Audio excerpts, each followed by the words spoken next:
성경서에 보면 가장 중요한 질문, 핵심된 질문이 오늘 본문 말씀에 나옵니다. 우리 인생에서도 가장 중요한 질문이 오늘 본문에 나오는, 또 오늘 말씀의 제목에 나오는 그 질문입니다. 공관복음을 보면 이 질문을 중심으로 앞부분과 뒷부분도 크게 나눠집니다. 이 질문 중심으로 그 앞부분은 예수님이 천국 복음을 전파하시고 많은 병자, 연약한 자를 고치시고 그리고 천국 복음을 전파하시는 사역을 감당하십니다. 왜 그런 사역을 감당하셨냐 하면 예수님이 누구이신지를 몸소 보이시기 원했기 때문에 그렇습니다. 주님의 말과 행실과 능력과 그 모든 것을 통해서 예수님이 누구이신지를 드러내 보였던 것이 오늘 본문 말씀 이전에 예수님의 삶이었습니다. 그렇다면 오늘 본문 중심 이제 이후에 우리 예수님은 어떤 삶을 살게 되냐 하면 앞에는 주로 능력을 많이 행하셨지만 이제 오늘 본문 이후에는 능력보다는 이제 주님이 이 땅에 오셨던 이유, 왜 오셨는지, 그리고 무엇을 위해 왔고 어떠한 비전을 가지고 계신지를 계속해서 반복적으로 말씀하시는 것으로 초점이 되어져 있습니다. 이제 오늘 본문을 통해서 이 말씀 이후에는 예수님이 예루살렘으로 올라가시는 과정이 나오고 예루살렘에서의 고난의 모든 과정들이 자세하게 기록되어져 있습니다. 마가복음 전체를 보면 예루살렘에서의 일주일의 고난을 11장부터 16장까지 총 16장 가운데 6장을 할애하고 있다는 거지요. 그만큼 예수님이 이 땅에 오신 이유가 정말 중요하기 때문에 마가복음의 핵심은 예수님의 예루살렘 그리고 십자가 위의 고난 그리고 부활의 중심이 있다는 겁니다. 오늘 그 주님께서 이제 제자들에게 질문을 합니다. 그 제자들에게 질문하는 것이 두 가지가 나와요. 하지만 두 질문은 하나로 합칠 수가 있지요. 오늘 제목입니다. 나를 누구라 하느냐. 그런데 그 앞에 주체가 달라지지요. 첫 번째 질문이 이겁니다. 사람들이 나를 누구라 하느냐. 두 번째 질문은요, 그럼 너희는 나를 누구라 하느냐 라고 질문하는 거지요. 이 질문을 한 장소가 빌립보 가이사랴라는 장소입니다. 요단강 북쪽으로 올라가면 위치해 있고요, 팔레스타인 북쪽에 위치해 있는 도시가 이 빌립보 가이사랴입니다. 물이 풍족한 곳으로 유명합니다. 이곳은 로마 황제 아우구스투스가 황제였던 그 헤롯 왕에게 선물로 준 도시가 이 도시입니다. 헤롯 왕이 통치한 이후로 이 도시가 비약적으로 발전하게 돼요. 그리고 헤롯 왕을 이어서 그 아들인 헤롯 빌립이 이 도시를 이어받게 됩니다. 그리고 이 빌립 왕이 이 도시를 다시 한번 업그레이드하면서 이름을 바꿉니다. 황제의 뜻을 갖고 있는 가이사라는 이름과 그리고 자신의 이름인 빌립, 이 두 단어를 합쳐서 빌립보 가이사랴라는 도시의 이름으로 이름을 개명하게 됩니다. 그 말뜻 안에 이 도시는 황제의 도시라는 의미가 있습니다. 그래서 이 도시에 가면 황제를 위한 신전이 있어요. 당시에 황제를 신으로 여겼기 때문에 황제를 숭배하는 신전이 있었고요, 바알 신전이 있었고, 그리고 판신이라고 하는 신의 원조라고 믿고 있는 그 지역 신, 판신의 신전이 있었던 곳이 이 빌립보 가이사랴라는 도시입니다. 황제의 도시일 뿐만 아니라 황금 만능주의로 가득 찼던 이 도시, 그리고 우상숭배라는 곳에 깊이 빠져있는 도시 한복판에 제자들을 데려가는 거지요. 우리가 사는 곳이 어디입니까? 우리가 살고 있는 땅은 어디입니까? 이 빌립보 가이사랴 아닐까요? 우리가 살고 있고 우리가 지금 숨쉬고 있는 그 땅이 어쩌면 황금 만능주의와 우상 숭배로 가득 차 있는 그 도시 한가운데 살고 있는 우리가 아니겠습니까? 우리를 향해서 질문하는 겁니다. 사람들이 나를 누구라고 하느냐. 그때 제자들이 이렇게 대답을 합니다. 28절이죠. 제자들이 여짜와 이르되 세례 요한이라 하고 더러는 엘리야 더러는 선지자 중에 하나라 하나이다. 제자들이 그 많은 사람들이 구약의 그 많은 인물들 가운데 특별히 엘리야를 선택하고 그리고 얼마 전에 죽임을 당한 세례 요한이라는 두 사람을 왜 지목하게 됐을까라는 거지요. 이게 굉장히 성경적입니다. 말라기 4장 마지막 5절과 6절에 보면 이런 말씀이 있어요. 보라, 여호와의 크고 두려운 날이 이르기 전에 내가 선지자 엘리야를 너희에게 보내리니 그가 아버지의 마음을 자녀에게로 돌이키게 하고 자녀들의 마음을 그들의 아버지에게로 돌이키게 하리라. 돌이키지 아니하면 들었건대 내가 와서 저주로 그 땅을 칠까 하노라 하시니라. 말라기의 마지막은 심판에 대한 메시지가 등장을 합니다. 심판의 날에 누가 오겠다고요? 엘리야가 오겠다고요. 이미 죽지 않고 하나님 나라에 간, 하늘 나라에 간 그 엘리야가 다시 오겠다라고 이야기를 합니다. 그 엘리야가 누굴까? 마태복음 11장에 보면 그 답이 있습니다. 마태복음 11장 12절부터 14절까지의 말씀에 보면 이렇게 나옵니다. 세례 요한의 때부터 지금까지 천국은 침노를 당하나니 침노하는 자는 빼앗느니라. 모든 선지자와 율법이 예언한 것은 요한까지니 만일 너희가 즐겨받을진대 오리라 한 엘리야가 곧 이 사람이니라. 엘리야가 곧 누구라고요? 세례 요한이다. 엘리야와 세례 요한을 보면 참 비슷한 점이 많습니다. 일단 생긴새가 비슷해요. 입고 있는 옷도 비슷해요. 먹고 사는 것도 비슷합니다. 이들이 선포한 메시지도 굉장히 비슷합니다. 세례 요한의 사명은 뭐였습니까? 메시아의 올 예수 그리스도가 오실 길을 예비하는 사람이 이 세례 요한이었지요. 세상 사람들은 예수님을 메시아로 보지 않았습니다. 뭐로 봤습니까? 선지자 중에 한 명으로 보았다라는 거지요. 마치 저번 주에 우리가 말씀을 나눴듯이 맹인이 예수님이 침뱉어 안수하여 첫 눈을 떴을 때 눈이 제대로 보였습니까? 보이지 않았지요. 나무가 걸어다니는 것처럼 사람을 나무로 보았듯이 지금 세상 사람들은 예수님을 어떻게 보고 있어요? 분명하게 보지 못하고 있습니다. 혹시 예수님이 나무로 보이시는 분 계신가요? 제가 그냥 뜬금없는 말씀이지만 예수님을 정말 만나지 못하면 그 예수님이 나에게 어쩌면 세상 사람들이 말하는 것처럼 선지자나 어쩌면 우리가 원하는 어떠한 사람으로만 우리가 대할 수 있다라는 거지요.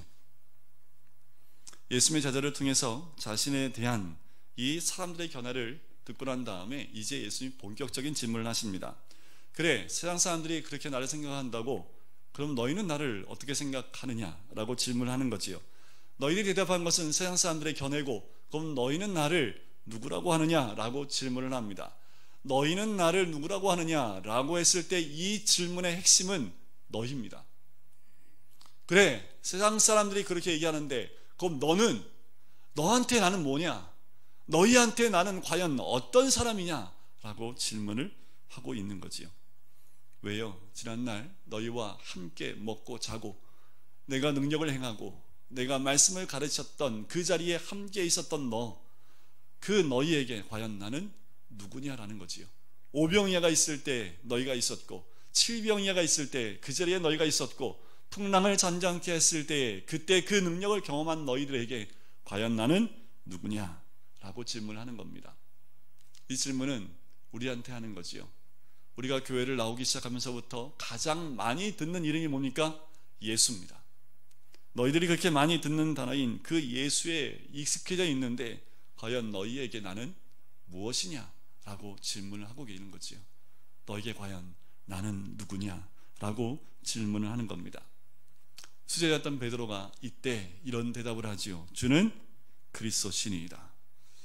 베드로의 이 대답은 마태복음에 보면 내게 이것을 알게 한 이는 혈과 육이 아니요 하나님이시다 라고 예수님이 축복을 해주는 장면이 나옵니다. 여기 단어에서 여기 문장에서 한 가지 빠진 게 하나가 있어요. 뭐냐면 정관사가 하나 빠져 있습니다. 그 정관사가 들어갔다는 것은 콕 집어서 이야기한다는 거죠. 이렇게 해석할 수 있어요. 주는 그리스도 신이이다. 그 앞에 정관사 하나가 들어갑니다. 주는 그 그리스도입니다 라고 이야기하시는 거지요.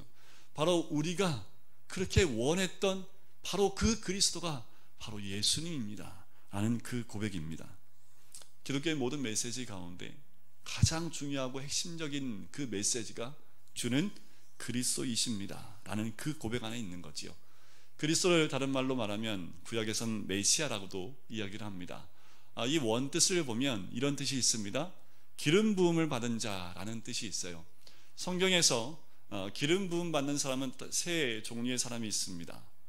첫 번째 선지자, 제사장, 왕. 이 세 사람만 기름 부음을 받아요. 그 가운데 오늘 고백 가운데 두 직분에 대한 예수님의 모습을 이야기합니다. 첫 번째가 제사장의 직분입니다. 제사장이 어떤 사람들이었습니까? 죄 때문에 하나님 앞에 나가지 못했던 그들을 대신해서 속죄의 제사를 통하여 우리가 하나님께 나아갈 수 있는 길을 열었던 사람들이 제사장 직분을 갖고 있었던 이 사람들입니다. 그 예수님이 누구라고요? 하나님과 우리와의 사이에 죄로 막힌 담을 허시고 그 길을 여셔서 하나님과 화목하게 하는 길을 여셨던 분이 우리 예수 그리스도라고 고백을 하는 겁니다. 예수는 바로 당신은 그리스도, 바로 그 제사장입니다 라고 이야기하는 거지요. 구약의 제사장은 다 죽었습니다. 하지만 이제 오신, 신약시대에 오신 그 메시아, 영원한 그리스도, 그 죽지 않는 제사장, 그분, 바로 이 멜기세덱 반차에 오신 그 예수 그리스도가 참다운 제사장이다 라고 고백을 한 그 고백입니다.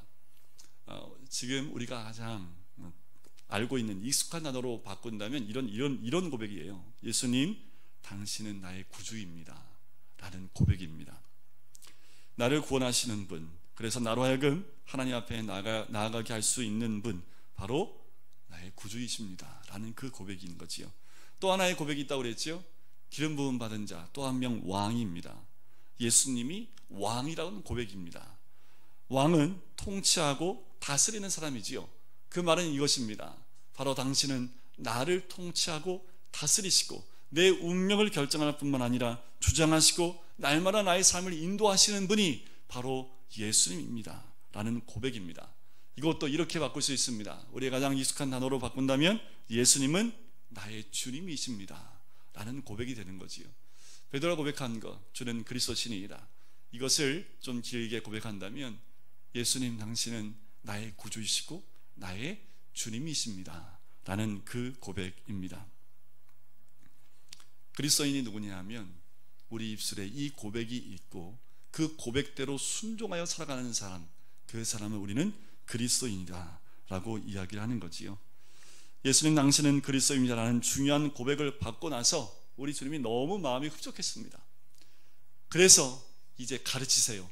그 가르치는 정말 중요한 메시지가 31절에 나옵니다. 우리 31절에 같이 한번 읽어볼까요? 시작.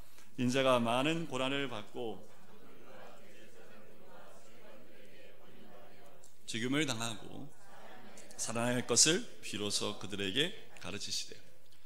우리 하나님이 베드로를 너무나 그 고백에 흡족하셔서요, 이제 내가 하고 싶은 말을 좀 이제 할 수 있겠다.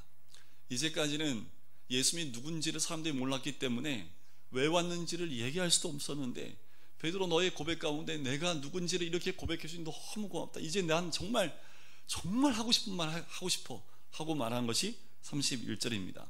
그 마음이 느껴지는 한 단어가 있습니다. 31절에 이 딱 한 단어가, 정말 하고 싶은 말, 정말 여기 목구멍까지 찼던 이 말 정말 하고 싶었는데 베드로, 너의 고백 때문에 내가 이걸 할 수 있다 라는 그 의미를 담고 있는 딱 한 단어가 있습니다. 뭘까요? 비로소입니다. 비로소 내가 얘기할 수 있겠다. 베드로야, 너무 고맙다. 내가 이거 하고 싶었는데, 이 말 하고 싶었는데 너의 그 고백 때문에 비로소 내가 이 말을, 이 가르침을 너희들에게 할 수 있구나. 여러분, 우리 주님 입에서 너 때문에 비로소 이 말 할 수 있겠구나, 그 말을 들으실 수 있는 우리 성도님 되시길 주님 완전히 축원드립니다. 어떻게 하면 될까요? 삶 가운데 예수님을 그리스도로 고백하고 인정하고 그 삶을 살아가는 우리가 된다면 우리 주님은 날마다 우리 귀에 대고 비로소 너 때문에 이 가르침을 줄 수 있다 라고 말씀해 주실 줄 믿습니다. 뭐라고 말씀하십니까? 무엇을 가르치십니까? 십자가에 죽으시고 장사한 지 사흘 만에 부활하시겠다 라는 것을 비로소 제자들에게 가르쳐 주시는 거지요. 베드로의 고백을 받으시고 제자들에게 이 위대한 말씀을 준비하고 비로소 가르쳐 주십니다. 십자가와 부활 사건을 제자들에게 계시하는 거지요. 이제 내가 죽어야 한다. 그리고 사흘 만에 살아나야 한다. 주님은 그리스도이십니다. 이 두 말 안에 오늘 이 계시의 말씀이 다 들어가 있다는 거 아닙니까? 죽어야 됨을, 또한 부활하여야 됨을, 주님은 그리스도이십니다 라는 그 고백 안에 두 가지가 다 들어가 있습니다. 이미 말씀드렸죠? 하나는 제사장, 하나는 왕입니다. 다시 말씀드리면 주님은 나의 구주이시고 나의 주님이십니다. 이 고백이 결국 예수님이 죽으시고 부활하셔야 될 이유가 그 한 단어 안에 압축되어져 있다는 거지요. 바로 예수님은 우리를 위하여 자신을 제물로 드리시는 분이다 라는 겁니다. 그래서 죽어야 된다라는 거지요. 십자가 위에 내가 제물로 죽어야지만 우리의 모든 죄가 사함을 받고 하나님 앞에 나갈 수 있는 길이 열리기 때문에 이제 너희는 내가 죽어야지만, 내가 십자가를 져야지만 그 일을 감당해야 감당해야지만 하나님께 나갈 수 있다라고 말씀하는 거지요. 또 부활은 무엇입니까? 왕으로 살아계셔서 우리와 함께 동행하시고 우리를 이끄시는 그 하나님, 그분은 죽은 예수 그리스도가 아니라 지금도 살아계셔서 우리 삶 가운데 우리를 다스리시고 인도하시고 동행하시는 그 왕으로서의 주님, 왕으로서의 예수 그리스도, 그분은 부활로 우리 삶 가운데 함께 하신다는 것을 말씀해주고 있는 거지요. 근데 신앙생활이 뭡니까? 신앙생활은 구주이며 주님이신 그 주님을 만나고 그분과 함께하는 삶, 그것이 바로 신앙생활입니다. 한 가지 더요. 신앙생활은 그 주님을 따라가는 삶, 그것이 신앙생활입니다. 자, 이렇게 엄청난 말씀을 듣고 난 다음에 이 제자들이 어떻게 했을까요? 할렐루야, 주님이 이 땅에 오신 이유가 정말 그거였군요 하면서 눈물을 흘리며 감격을 했을까요? 자, 어떻게 했을까? 32절 한번 보실까요? 32절 같이 보겠습니다. 시작. 드러내놓고 이 말씀을 하시니 베드로가 예수를 붙들고 뭐 한다고요? 좀 느낌이 항변이라는 말 들으니까 조금 안 좋은 느낌 같으시죠, 그죠? 베드로가 예수님의 이 비로소 가르치시는 그 메시지를 듣고 난 다음에 용납할 수 없는 겁니다. 왜 베드로가 이것을 받아들일 수 없을까라는 거지요. 왜냐하면 이들은 아직 정확하게 우리 주님이 이 땅에 오신 이유를 몰라요. 다시 말씀드리면 아직도 이들 눈에 예수님이 뭐로 보여요? 나무로 보여요. 안수하였는데 눈을 뜨긴 떴는데 예수님이 구주로 보이는 것이 아니라 뭐로 보이냐 하면 주님의 나라가 임할 때에 세상 나라처럼 내가 주님의 나라 가운데 한 자리를 해야 되고 큰 자가 돼야 되는데 예수님 죽으면 어떡합니까? 그 말입니다. 하나님의 나라를 이들은 세속적인 나라로 아직도 생각하고 있기 때문에 예수님이 십자가에 죽으셔야지 임해야 될 하나님의 그 나라를 이들은 깨달을 수 없었던 겁니다. 그래서 베드로가 항변해요. 이 항변한다는 말을 원어에 보면 무슨 뜻이냐면 꾸짖다는 뜻입니다. 그러니까 지금 베드로가 예수님 어떻게 해요? 꾸짖는 거죠. 이 말 뜻은 뭐냐면요, 우리 막내딸이 말을 잘 안 들어요. 그러면 제가 어떻게 할까요? 타이르고 꾸짖어야죠, 그죠? 그래도 말 안 들으면 일단 매 한 번 들고, 일단 매 한 번 딱 들으면 말을 듣게 되어 있습니다. 그런데 지금 베드로가 예수님한테 어떻게 한 거예요? 매 딱 들고 예수님께 꾸짖고 예수님은 타이르고 있는 거예요. 지금 예수님 말씀에 이는 용납할 수 없고 오히려 예수님께 대하여 지금 꾸짖는 모습으로 예수님을 대하고 있는 거지요. 다른 제자들은 어땠을까요? 자, 다른 제자들은 어떤 모습이었는지를 33절을 보면 드러납니다. 예수께서 돌이키사 제자들을 보시며, 왜 제자들을 보셨을까요? 똑같다라는 거죠. 베드로나 내가 똑같다라는 겁니다. 그리고 베드로를 꾸짖어 이르시되, 같이 읽어볼까요? 사탄아 내 뒤로 물러가라. 내가 하나님의 일을 생각하지 아니하고 사람의 일을 생각하는도다 하시고. 조금 전까지 베드로는 어떤 사람이었습니까? 베드로의 신앙 고백하면 지금도 아주 유명한, 그리고 우리가 드렸던 찬양처럼 그 찬양의 가사처럼 그렇게 지금도 우리가 부르고 있는 그 고백을 한 사람입니다. 마태복음에 보면 정말 천국 열쇠를 너에게 주겠다고까지 합니다. 네가 하늘에서 매면 땅에서도 매고 하늘에서 풀면 땅에서도 풀리리라. 엄청난 복을 받은 이 베드로입니다. 그런데 한순간에 뭐가 돼요? 사탄이요. 여러분들, 이 천사장 같은 그 능력의 축복과 사탄으로 떨어지는데 어떤 차이가 있습니까? 말 한 끝입니다. 말 한 끝, 고백하고 항변하고 그 한 끝에 한 번은 축복을 받고 한 번은 사탄이 되는 경우가 있다는 거죠. 여러분들, 천국과 지옥은요 멀리 안 있어요. 입술의 고백 가운데 있습니다. 베드로가 잘 고백하고 또 그 입술로 뭐 한 거예요? 하나님의 뜻을 저버리는 고백을 했다라는 겁니다. 무엇이 사탄입니까? 사람의 일을 생각하는도다. 하나님의 일을 생각하고 하나님이 말씀하신 그 뜻을 깨닫지 못하고 사람의 일을 생각하고 그대로 얘기하니까, 그렇다면 주님은 이들에게 하나님의 일이 무엇이라고 이야기해 주고 있는 걸까요? 그것이 34절에 나옵니다. 우리 3, 4절을 같이 읽겠습니다. 시작. 무리와 제자들을 불러 이르시되 누구든지 나를 따라오려거든 자기를 부인하고 자기 십자가를 지고 나를 따를 것이니라. 하나님의 일이 무엇입니까? 예수 그리스도를 따르는 겁니다. 하나님의 일은 바로 예수님이 살아간 그 길을 따라가는 것, 그것이 하나님의 일이다. 바로 하나님의 일을 하는 사람들을 우리는 제자다라고 얘기하지요. 그래서 나를 따라오려거든, 바로 하나님의 일을 따라 나를 따라오려거든, 제자가 되려면 세 가지 조건을 얘기하십니다. 첫 번째가 뭐예요? 자기를 부인하고, 두 번째는 자기 십자가를 지고, 세 번째는 나를 따를 것이니라. 자기를 부인하라고 얘기합니다. 그런데요, 요즘 시대에 참 어려운 것이 자기 부인입니다. 왜 그럴까요? 요새는 피할 시대잖아요. 누굴 피하래요? 네. 시간이 있을 때마다 자기를 이렇게 드러내 보여야지 되는 때가 이때입니다.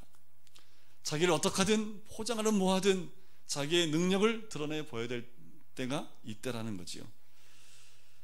그것이 너무 지나쳐서요, 어쩌면 이 시대가 이기적인 세대가 되어가고 있지 않은가 할 정도입니다.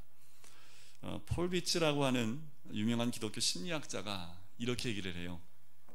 우리 시대의 가장 무서운 종교, 가장 무서운 이단은 무엇일까요? 들어올 때부터 신천지 붙여놨는데 다 꼭 읽어보십시오. 읽어보세요. 어떤 건지 아주 간략하게 잘 설명해놨습니다.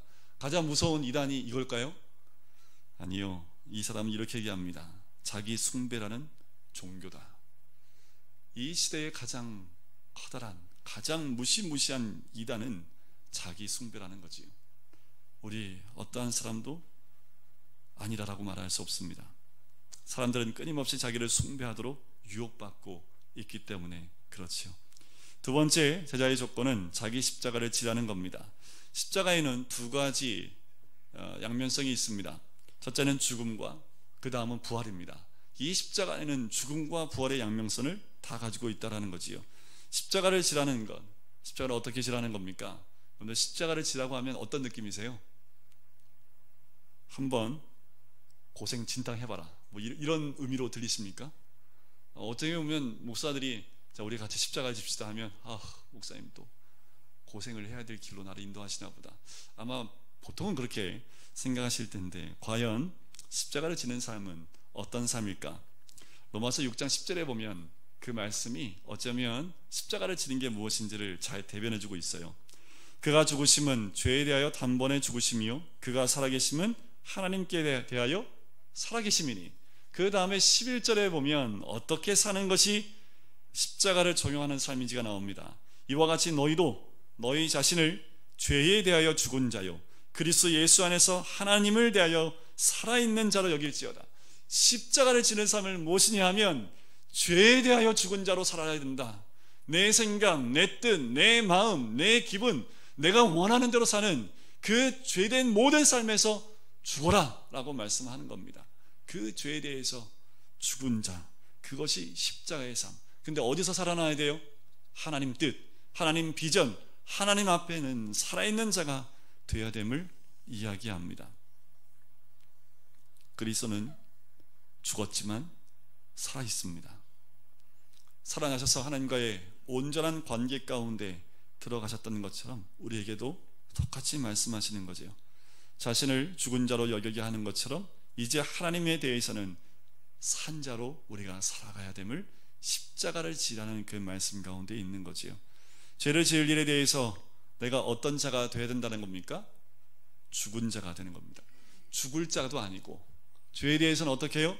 죽은 자로, 죄에 대하여 죽은 자로 여기고, 하나님과의 관계와 하나님을 향해서는 어떤 자로 있어야 된다고요? 살아있는 자가 되어야 된다라는 거지요. 이것이 십자가를 적용하는 삶입니다. 여러분, 우리 삶에는 늘 이 죽음과 이 삶이 함께 공존합니다. 늘 우리는 끊임없이 죄에 대해서 죽어있는 자의 모습이 있어야 되고, 하나님을 향하여 살아있는 자의 삶, 그 죽음과 삶이 함께 공존하면서 우리의 삶에 이제 죄라는 것은 다 죽고 하나님만이 살아있는 그 생명의 놀라운 은혜만을 가지고 사는 사람들, 그 사람들이 그리스도인인 줄 믿습니다. 누구든지 나를 따라오려거든 자기를 부인하고 자기 십자가를 지고, 이 말에는요 결단을 강조하는 단어들로 구성되어 있습니다. 그런데 마지막 세 번째, 나를 따를 것이니라, 이 말에는 현재 명령어로 되어 있습니다. 그 말은 뭐냐면 한번 따르고 마는 것이 아니라 지속적인 따름을 의미합니다. 오늘 좀 예수님 따랐으니까 일주일 동안은 좀 내가 하고 싶은 대로 살다가 주일 갔다가 와서는 주일날은 좀 예수님 따르는 삶을 샀다가 또 6일 동안은 내가, 아니요, 그게 아니라 오늘도 예수님 따라가고 내일도 예수님 따라가고, 예수님이 내일 저 산으로 가자 하면 올라가는 거 힘들어도 올라가야 되는 그 예수님을 따라가는 삶, 그것은 지금도 앞으로도 한평생 계속 가야 될 삶이다 라고 말씀을 하는 겁니다. 마치 사드락과 메삭과 아벳느고가 그 믿음을 지키기 위해서 풀무불 가운데 들어가는, 다니엘이 믿음을 지키기 위해서 사자굴 가운데 들어가는 그 자리까지라도 따라가겠다라는 결단이 우리의 삶 가운데 있어야 됨을 이야기합니다. 디트리히 본회퍼는 이런 얘기를 합니다. 이 시대가 왜 이렇게 어두운가? 이 시대를 사는 그리스도인이 대가를 치르기를 거절하고 싸구려 은혜에 도취하고 있기 때문이다. 대가를 치르기를 거절하고 있기 때문이다. 우리의 삶에 예수님을 따라가는데 그 따라가는 삶 가운데 대가가 필요합니다. 우리가 구원받는 데는 우리가 한 것이 없습니다. 하나님의 은혜고 예수 그리스도, 그분이 모든 것이 이루어졌기 때문에 그 이름을 믿는 그 순간 우리는 아무 공로 없이, 우리의 아무 공로 없이 오직 예수 그리스도 때문에 구원을 받는 그 선물을 받는 거지요. 하지만 그 이후의 삶은 이제 우리가 예수님을 따르기 위해서 나의 것을, 내가 가지고 있는 것을 내려놓고 주님이 원하시는 그곳으로 나가는 삶, 우리 주님은 나를 따라오라 라고 말씀을 합니다. 언제까지요? 우리 주님이 부르실 때까지 우리는 그 주님을 따라가면서, 때로는 주님을 따르기 위해서 내가 가지고 있는 것 내려놔야 된다면 내려놔야지요. 주님을 따르기 위해서 내 시간을 주께 드려야 된다면 그 시간을 드려야 되지요. 우리 주를 위해서 값을 치를 각오를 해야 된다라고 말씀을 하는 겁니다. 이 시대에 그 각오가 되어져 있다면 아마도 이 시대는, 그리고 이 나라는 분명히 변화되어지고 하나님 나라로 회복되어지는 귀한 은혜를 누릴 줄 믿습니다. 우리 시간 같이 기도할까요?